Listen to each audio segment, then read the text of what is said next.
justice.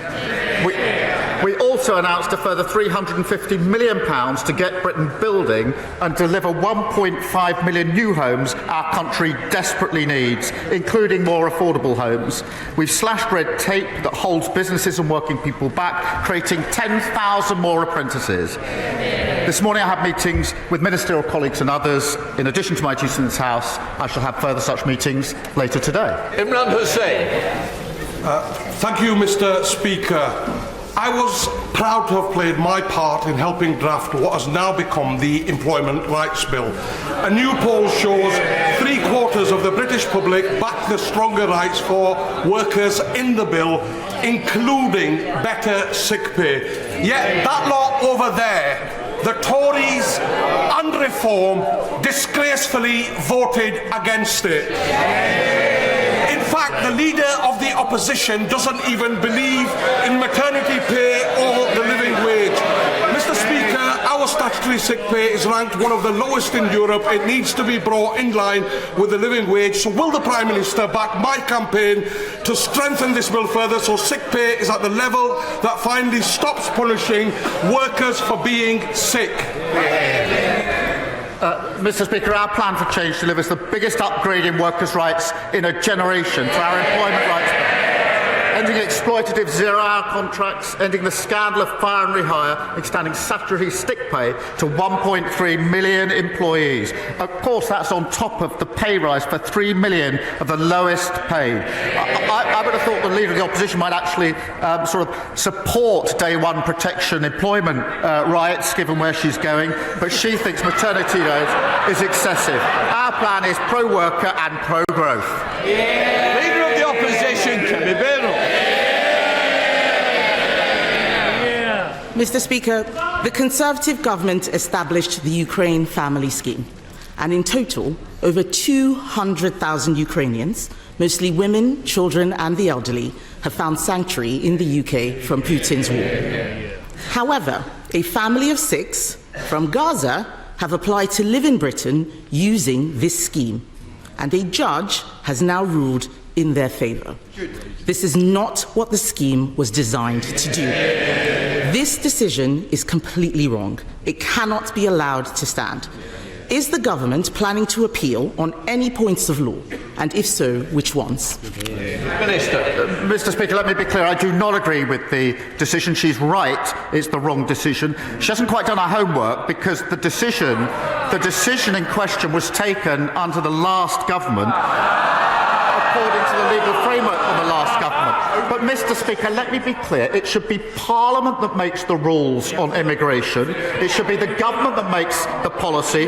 That is the principle, and the Home Secretary is already looking at the legal loophole which we need to close in this particular case. Mr. Speaker, he did not answer the question. If he plans to appeal, then the appeal may be unsuccessful and the law will need to be changed. And if he does not appeal, the law definitely will need to be changed. He talks about a decision made under the last government. It was not made by the last government, it was made by the courts. The issue we are discussing today is about judicial decisions. We cannot be in a situation where we allow enormous numbers of people to exploit our laws in this way. There are millions of people all around the world in terrible situations. We cannot help them all, and we certainly cannot bring them all here. Will he commit to bringing forward that new legislation or amending his borders bill? Prime Minister. Well, Mr. Speaker, I've already said the Home Secretary has already got her team working on closing this loophole. We don't need to wait for that. We're getting on with that because we're taking control. They lost control of immigration. We had nearly 1 million people come into this country, had an open borders experiment. On a Monday of this week, they voted against increased powers to deal with those that are running the vile trade of people smuggling. Same old Tories, open borders, empty promises. Mr. Speaker, if the Prime Minister was on top of his brief, perhaps he'd be able to answer some questions. Given this crazy decision, and Given this crazy decision and so many others, new legislation is needed to clarify the right to a family life in Article 8. I'm not talking about what he just said. I know Labour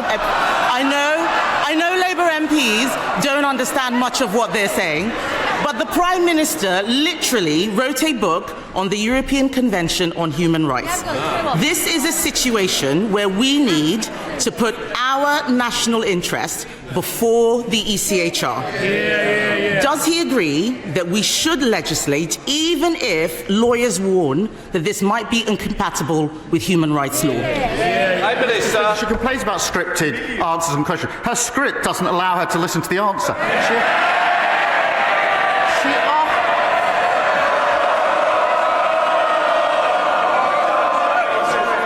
Prime Minister. She asked me if we're going to change the law and close the loophole in question 1. I said yes. She asked me again in question 2, and I said yes. She asked me again in question 3. It's still yes. Mr. Speaker, he didn't listen to question 1. I asked if he would appeal the decision. He did not answer that. He's not listening. He's too busy defending the international human rights law framework. Mr. Speaker, this case has arisen because a Palestinian came to the UK from Gaza in 2007. He is now a British citizen. This is precisely why we need to break the conveyor belt from arriving in the UK to acquiring indefinite leave to remain and then a British passport and now a right to bring 6 family members here as well. Just last week, the Prime Minister bizarrely claimed that a British passport was not a pull factor for those coming to the UK. Will he now support our plans to toughen the process on indefinite leave to remain and make getting a British passport a privilege, not a right? Prime Minister. Speaker, they presided over record high levels of immigration. Reached nearly 1 million. It was a one-nation experiment in open borders. And she was the cheerleader. She was the one campaigning for more people to come and thanking her own side when they thwarted her campaign. So before she lectures us, I think she needs to reflect on her own record here. Mr. Speaker, he is the Prime Minister now. The people out there want to know what he is going to do about the situation. He needs to spend less time whining about the last government and do his job. I thought, Mr. Speaker, that the Prime Minister and I both agreed that Israel had a right to defend herself. Yet the judge in this case noted that the family were facing a humanitarian crisis, and I quote, as a consequence of the Israeli